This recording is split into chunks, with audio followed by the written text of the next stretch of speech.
Welcome to the Deep Dive. Today we are strapping in and taking a serious high-heat plunge Hmm. into one of the most iconic items in British cuisine, the Yorkshire pudding. Hmm. We're kind of moving past its traditional role as just, the perfect gravy sponge next to a Sunday roast. Right. And we're uncovering what really transforms it into the versatile culinary star it deserves to be. Exactly. We've synthesized a lot of sources here from, baking legends like Mary Berry to the actual science of gluten and temperature physics. So our mission is really twofold. Okay. First, we want to unlock the technical secrets to guarantee that perfect puff every single time. And second, we're going to explore the surprising breadth of its modern uses, from savory wraps to, well, really elegant desserts. Let's start with the name then, because there's a great piece of history there that kind of sets the stage for everything. The name Yorkshire pudding. It's basically a bit of a branding upgrade, historically speaking. It is, yeah. It was originally called dripping pudding. Dripping pudding. And that says everything about its origins, which were all about resourcefulness. Back in the day, these puddings were cooked directly beneath the meat, roasting on a spit To catch all the fat. to catch all the rendered beef fat as it dripped down, yeah. It was smart, efficient, and it gave an incredibly deep flavor to what was, a very simple batter. It's a good reminder, too, that the word pudding didn't always mean sweet, which I think is a common misconception. Oh, absolutely. Puddings were foundational savory dishes. I mean, think of black pudding or suet puddings. That was the norm for a long time. So when did the Yorkshire part come in? The regional stamp arrived in 1747. That's when Yorkshire pudding was first formally published in Hannah Glass's amazing book, The Art of Cookery Made Plain and Simple. And it stuck. It stuck, thankfully. Dripping pudding just doesn't sound quite as appealing, does it? It really doesn't. Okay, so fast forward to today. Let's get into the core chemistry. We'll call this the science of the perfect puff. What do the masters agree on when it comes to the basic ingredients? The ingredients are so simple: flour, eggs, milk. But the details really, really matter. You want plain flour, though some, like Galton Blackiston, swear by strong bread flour for its gluten content. Interesting. Then large eggs Mary Berry uses 3 or 4. And for the milk, semi-skimmed is actually preferred. I saw a note about that. If you use full-fat milk, they suggest, what was it, replacing some of it with water. That's right, yeah, about a quarter of it with water. The idea is to control the fat content. Too much fat in the batter itself can weigh it down, and you get a less aggressive rise. Okay, so the steam can't push through as easily? Exactly. The final consistency should be about as thick as double cream. So it's easily pourable, but it still has some body. That's a great visual. But the real secrets, the things that separate a good Yorkie from a great one, they happen after you mix it. Let's talk about resting the batter. Do you really have to do it? You really should. While you can skip it in a pinch, every expert source we looked at emphasizes that resting is a massive advantage. At least 30 minutes, chilled, even overnight, is better. Okay, so what's happening chemically when we rest it? 2 critical things. First, the gluten has to relax. When you whisk everything together, you build tension in those gluten strands. Right. If you cook it straight away, the batter is tight, and you get a chewy, less airy result. Resting just lets it all chill out, making it much stretchier. And the second thing? The starch molecules in the flour get time to fully hydrate, to swell up. So when that relaxed, hydrated batter hits the intense heat, the gluten can stretch, and the starch helps create a much lighter, crispier finish. So if the gluten is too tight, it can't stretch to accommodate that big burst of steam. Precisely. If it can't stretch, it can't balloon. And that brings us to maybe the most surprising tip we've found, which is about seasoning. You mean salt and pepper? I just throw that in at the beginning with everything else. Most people do, but the sources say to add the salt and pepper after the batter has rested and chilled right before you cook it. Wait, really? Why? It's pure science. Salt actually interferes with hydration. It sort of tightens things up and slows down how the flour absorbs the liquid. So it works against the gluten relaxing. It works directly against it. By adding the seasoning at the very end, you guarantee you have the most relaxed, stretch-ready batter possible. It leads to a much better puff. That is fascinating. That probably explains why the bottom can sometimes get a bit dense. Okay, so we have cold, rested, late seasoned batter. Now for the final piece, the hot fat. The temperature contrast is, well, it's everything. It's non-negotiable. You need a fat with a really high smoke point. Lard or beef dripping are the classics for a reason. They add that traditional flavor, too. They do. And they can handle the fierce heat you need. For vegetarians, vegetable oil is the way to go. But not olive oil. Never, ever olive oil. Its smoke point is way too low. It'll just burn and make everything taste bitter.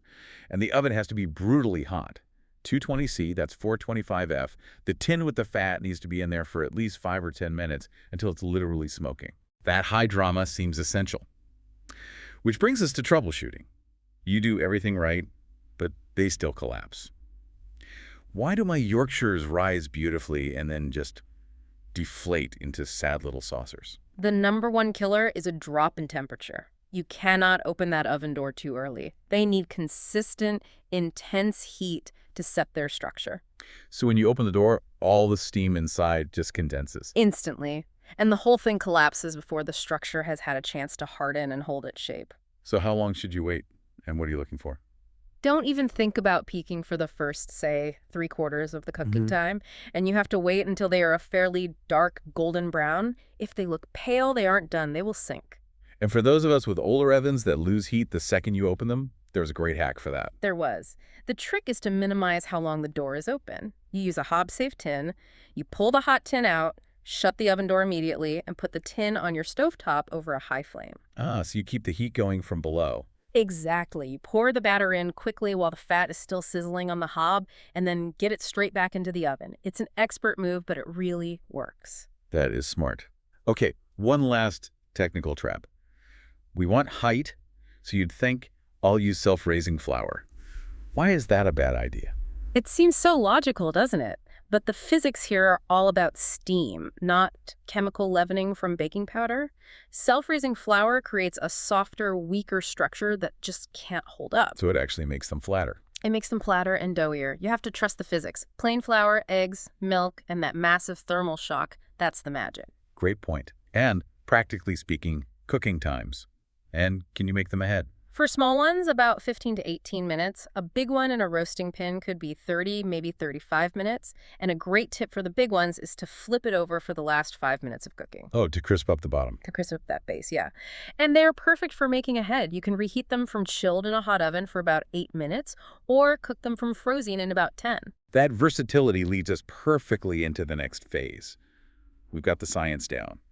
Now, let's talk about turning this side dish into the main event. It's a huge culinary evolution. The moment chefs realized how durable and flavor-absorbing this batter is, the possibilities just exploded. The classic savory step-up is toad in the hole, of course. Sausages baked right into a giant Yorkshire. With a beautiful onion gravy, yeah. But the really novel stuff is where the Yorkie replaces traditional pastry and becomes like an edible container. What were some examples? Well, we found a roasted vegetable quiche with a Yorkshire pudding crust instead of pastry, so it's much lighter and crispier. Or, and I love this one, a Yorkshire pudding stuffed with Guinness shepherd's pie. Wow, that's a mashup. It is.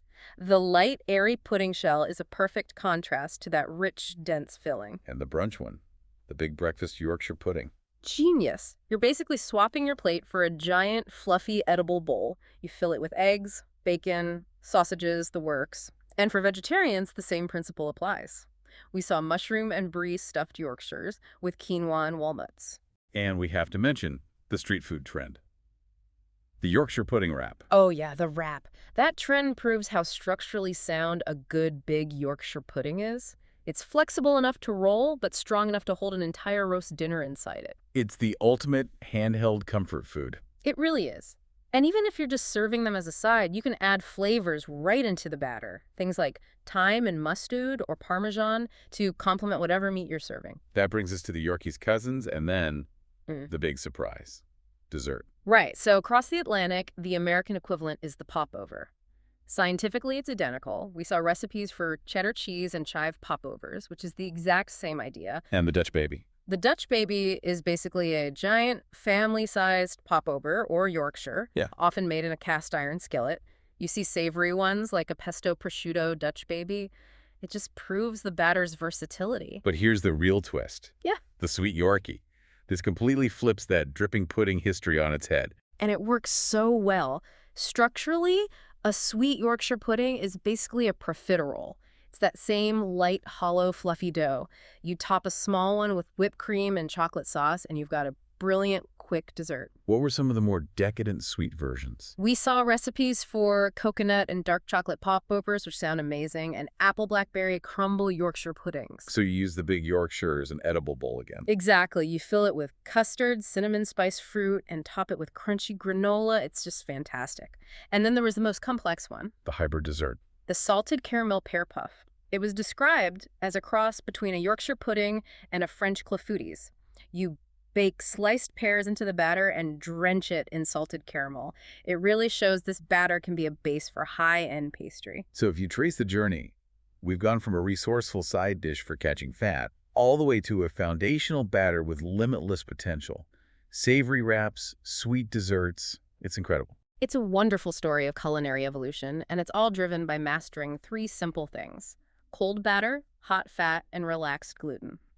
Once you understand the chemistry, that basic recipe can become an entire universe of dishes. And that leads us to our final thought for you to explore. Given what we've learned, the technical similarities between a savory Yorkie and a complex dessert like that salted caramel pear puff, what other iconic savory batter dishes could be inverted? Could you take something like a savory crepe or a funnel cake base and turn it into a surprising modern dessert? The possibilities really are endless once you understand the fundamentals. Something to chew on while you wait for your oven to hit 425F.